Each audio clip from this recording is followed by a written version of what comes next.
নমস্কার, আশা করি সকলে খুব ভালো আছেন।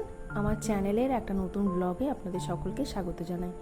আজকে বুধবার আর সময় দুপুর 1:30টার একটু বেশি হবে। সময়টা ভরা বর্ষাকালের, কিন্তু প্রায় 2 সপ্তাহ হয়ে গেল এখানে কোনো বৃষ্টি নেই।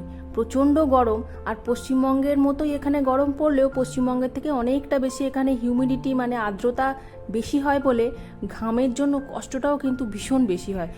রোজই ঠাকুরের কাছে প্রার্থনা করি আজকে যেন একটু বৃষ্টি হয়, কিন্তু যেহেতু আজকে সকালবেলা এখানে আসবার জন্য ঠিক করেছি, তাই আজকে সকাল থেকে ঠাকুরকে বলছি আজকে যেন বৃষ্টি না হয়, তাহলে আর সেখানে গিয়ে যে সৌন্দর্যটা আমরা দেখবো বলে যাচ্ছি সেই সৌন্দর্যটা দেখতে পাবো না। এই যে রাস্তায় এত মোটরসাইকেল দেখতে পাচ্ছেন, যারা প্রায় একই রকম পোশাক পরে দল বেঁধে চলে গেল, ওনারা হলেন ট্রাভেল ব্লগার, দেখলেই কিন্তু বোঝা যায়। আর যে রাস্তাটার উপর দিয়ে আমরা যাচ্ছি, এই রাস্তাটার নাম হলো শিলং রোড। আসামের আমরা এখন যেখানে থাকি সেটা হলো হুজাই ডিস্ট্রিক্টের একদম শেষের দিকে। ওখান থেকে মোটামুটি 7 থেকে 8 কিলোমিটারের মধ্যেই কিন্তু জঙ্গল শুরু হয়ে যায়। আর জঙ্গলটা একটু পার হওয়ার পরেই একটা নদী পার হতে হয়। যেহেতু বর্ষাকাল চলাকালীনও এখানে কোনো বৃষ্টি নেই, তাই নদীর অবস্থাটা দেখছেন। আর এই নদীটাই হলো হোজাই আর ডিমা হাসাও ডিস্ট্রিক্টের বর্ডার। ওই যে বড় তোরণটা দেখতে পাচ্ছেন, ওই তোরণটাই হচ্ছে ডিমা এই জেলার প্রবেশদ্বার। আর এখানে একটা কথা আপনাদের বলে রাখি, যাবেন কিভাবে সেটাও তো আমি বলে দেবো, তবে কিছু জিনিস না থাকলে এবং না মানলে আপনি প্রত্যেক পদে পদে বিপদে পড়বেন, সেটাই আপনাদের সাথে আগে শেয়ার করে নিন। কিছু দূর যাওয়ার পরেই দেখবেন আমরা এক জায়গায় দাঁড়াচ্ছি যেখানে পুলিশ আমাদের আটকেছে।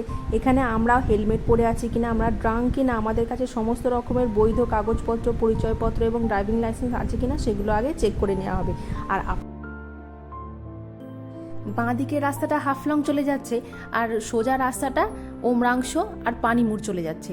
ওমরাংশ পানিমুর দুটোই আসামের বিখ্যাত ওয়াটারফলসের মধ্যে পড়ে। ওমরাংশটা আরও ভালো, তবে আজকে আমরা যাচ্ছি পানিমুর।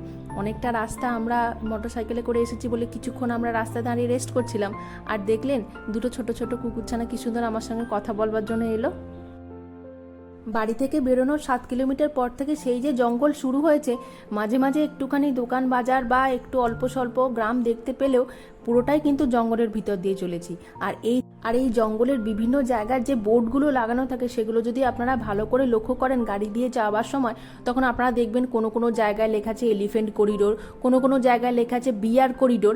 যেমন এখন আমরা যে জায়গাটার উপর দিয়ে যাচ্ছি, এই জায়গাটার নাম হলো মাঙ্কি করিডোর। মানে এখানে আপনি সব থেকে বেশি মাঙ্কি, বেবুন বা হনুমান এই টাইপের পশুগুলোকে দেখতে পাবেন। এখানে চাইলে আপনি দাঁড়িয়ে ছবি তুলতে পারেন, ওদেরকে খাবার দিতে পারেন, তবে পুরোটাই কিন্তু নিজের দায়িত্বে। দেখছেন এই যে সব খাবার দিয়েছে, অনেকেই কিন্তু করছে, তবে এখানে যদি কিছু হয় আপনার সাথে, তাহলে কিন্তু পুরোটাই ফরেস্ট ডিপার্টমেন্ট আপনার উপরই দোষ দিয়ে দেবে। তাই আমরা কোনো রকম রিস্ক না নিয়ে সামনের দিকে এগিয়ে চললাম। আমরা এবার আস্তে আস্তে পাহাড়ের উপরে উঠছি। আমরা আমাদের গন্তব্যস্থল পানিমুর ওয়াটারফলস একদম কাছে এসে গেছি। আর সামনের দিক দিয়ে একটুখানি এগিয়ে ওই যে বাঁ দিকে প্লাকেটটা লাগানো আছে, আর এই ডান দিকে রাস্তা দিয়ে একটুখানি নিচের দিকে নামলেই কিন্তু পানিমুর ওয়াটারফলস। আর ওই যে বাঁ দিকে লাল সবুজের ছাউনি ঘরটা, ওখানে আপনাকে টিকিট কাটতে হবে পার হেড 25 টাকা। তাই আমাদের 50 টাকা লাগলো, তবে গাড়ি রাখার জন্য কিন্তু আলাদা করে কোনো টাকা দিতে হলো না। সপ্তাহের মাঝখানের কর্মব্যস্ত দিন দেখে এসেছি যে যে একটু হয়তো ফাঁকা থাকবে, কিন্তু তবু দেখেছেন কত গাড়ির ভিড়। তার মানে উইকেন্ডে এলে কি অবস্থা হবে। গাড়িটা পার্ক করে টিকিটটা দেখিয়ে গেট ভেদ করে যখন দুজনে মিলে ঢুকলাম, তখনই আমাদের চোখের সামনে ঠিক এইরকম একটা সুন্দর সিনারিও এলো। বাঁদিকে উঁচু হয়ে পাহাড় গেছে, ওখানে ছোট ছোট ঘর, মানে ওখানে রিসর্ট টাইপের করা আছে। আপনি পিকনিক করতে এসে ওখানে ঘর বুক করতে পারেন, ওখানে স্নান করতে পারেন, থাকতে পারেন, রাত্রে থাকতেও পারেন। আর ডান দিকের সিনারিওটা ঠিক এইরকম। কার্বি অ্যাংলং প্লেটুর ঢালে অবস্থিত পানিমুরে গেলে আপনারা কপিলী নদীর এই অনির্বচনীয় সৌন্দর্যটা দেখতে পাবেন। পানিমুর ওয়াটারফলসকে বলা হয় দ্য নায়াগ্রা অফ ইন্ডিয়া বা নায়াগ্রা অফ আসাম। নদীর মাঝে ওয়াটারফলস, আর এই পারে পানিমুর পিকনিক স্পট, আর ওই পারে হচ্ছে কোকা পিকনিক স্পট। এই দুটো জায়গায় কিন্তু ভীষণ সুন্দর একটা ডেস্টিনেশন। আজ আমরা শুধুমাত্র এই ওয়াটারফলস আর বোট রাইড করবার জন্যই এসেছি, তাই পিকনিক স্পটের ওই দিকটা না গিয়ে শুধুমাত্র এই নদীর দিকটায় চলে এসেছি। আরও একদিন আসবার ইচ্ছা আছে, সেদিন ওই দিকটাও আপনাদের ঘোরাবো। একটা বোটে প্রায় 5-6 জন করে বসাচ্ছে, কিন্তু আমরা একটু ভালোভাবে রাইডটা নেব বলে শুধুমাত্র 2 জন বসবো বলে বোটটাকে ভাড়া করেছি। পার হেড 100 টাকা করে নিলেও আমাদের কাছ থেকে কিন্তু পুরোপুরি 150 টাকা করে 300 টাকা নিয়েছে। আর কম্পালসারি এইরকম একটা লাইফ জ্যাকেট আপনাকে দিয়ে দেবে, আর লাইফ জ্যাকেট না হলে কিন্তু আপনাকে বোটে উঠতেই দেবে না। তবে আমি কিন্তু বরাবরই একটু নৌকা চড়তে ভয় পাই। তবে আজ ভেবে দেখলাম এই ভয়টাকে যদি নিজের ওপরে ভারী হতে দিই তাহলে এই সৌন্দর্যের উপভোগ করতে পারবো না, তাই আমার ভয়টাকে আমি জয় করেই নিলাম আজকে। দূর থেকে দেখেই বুঝতে পারছেন যে জলটা কতটা পরিমাণ স্বচ্ছ বলে একদম নিচের পাথরগুলো পর্যন্ত দেখা যাচ্ছে, উপরে নীল আকাশ আর নিচে নীল জল। প্রথমেই বলি, এই জেলাটা হচ্ছে ডিমা হাসাও জেলা। যদি আপনি রেলওয়ে স্টেশন দিয়ে যেতে চান তাহলে এই পানিমুরের সব থেকে কাছের রেলওয়ে স্টেশন হলো লামডিং, কিন্তু রেলওয়ে স্টেশন থেকে আবার এই যে পানিমুর ডেস্টিনেশন সেটা আবার 72 কিলোমিটার। আপনাকে গাড়ি চালিয়ে মোটামুটি 2 ঘন্টা সময় লাগবে। আর এখানে না প্রাইভেট কার যেগুলো রয়েছে তাদের ভাড়াটাও কিন্তু খুব বেশি, তাই আপনার বাই রোড যাওয়াটাই সব থেকে বেস্ট বলে আমি মনে করি। বাই রোড যেতে গেলে কিন্তু আপনাকে গুয়াহাটি হয়ে নগাঁও আর লঙ্কার ওপর দিয়ে যেতে হবে। রাস্তাটাও ভীষণ ভালো আর সৌন্দর্যটাও ভীষণ ভালো। যদি আপনি লং ড্রাইভ বা এই ধরনের ট্রাভেল ব্লগ করতে পছন্দ করেন বা ট্যুর করতে পছন্দ করেন তাহলে গুয়াহাটি থেকে যাত্রা শুরু করুন। গুয়াহাটি থেকে NH27 ধরে নগাঁওর দিকে আসতে হবে পুরো 220 কিলোমিটার। তারপর NH27 ধরেই নগাঁও থেকে লঙ্কা আসুন, আর এই লঙ্কাতেই আমরা থাকি, দারুণ সুন্দর জায়গা। এরপর লঙ্কা থেকে NH627 মানে NH627 ধরতে হবে, যেটা লঙ্কা আর হাফলংকে যোগ করেছি। এই রাস্তাটাই কিন্তু শিলংয়ের দিকে যাচ্ছে।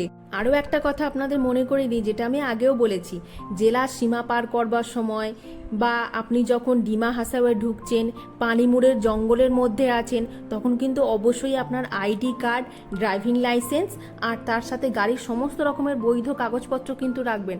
আর আপনি যদি পুরোপুরি রাজ্য পারাপার করেন তাহলে কিন্তু আপনাকে পারমিট রাখতে হবে। আমরা যেখানে থাকি লঙ্কা, সেখান থেকে পানিমুর ওয়াটারফলসের দূরত্ব মোটামুটি 37 কিলোমিটার মতো। এই 37 কিলোমিটারের মধ্যে আমাদের কিন্তু 4 বার সমস্ত রকমের কাগজপত্র দেখাতে হয়েছে। শুধুমাত্র যে সুমন্তকে দেখাতে হয়েছে তা নয়, আমাকেও কিন্তু আমার পরিচয়পত্র দেখাতে হয়েছে। বোটটাকে নিয়ে আমরা একটু দূরে চলে এসেছি। দেখছেন এখান থেকে জলপ্রপাতটা কতটা সুন্দর দেখতে লাগছে।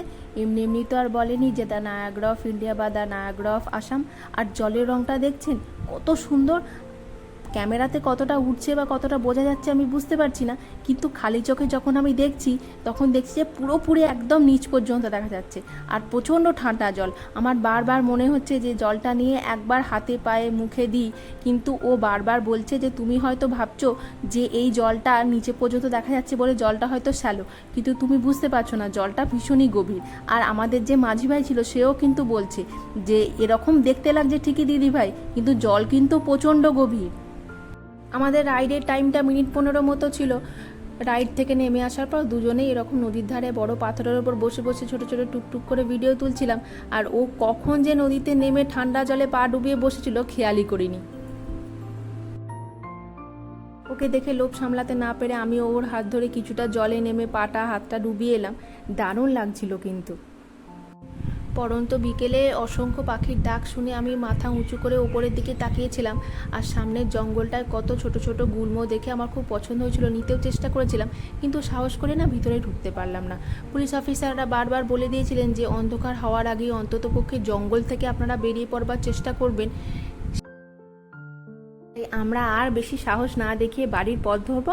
ব্লগটা কেমন লাগলো আমাকে বলবেন, ভালো লাগলে লাইক করে দেবেন, আমার চ্যানেলটা সাবস্ক্রাইব করবেন, আর ফেসবুকে দেখলে পেজটা আমার ফলো করে নেবেন। খুব শীঘ্র দেখা হচ্ছে নতুন একটা ব্লগে। আবার নতুন কোনো জায়গায় যখন বেড়াতে যাব আবার আপনাদের সাথে নিয়ে যাব, আপনাদের সাথে সব কিছু শেয়ার করব।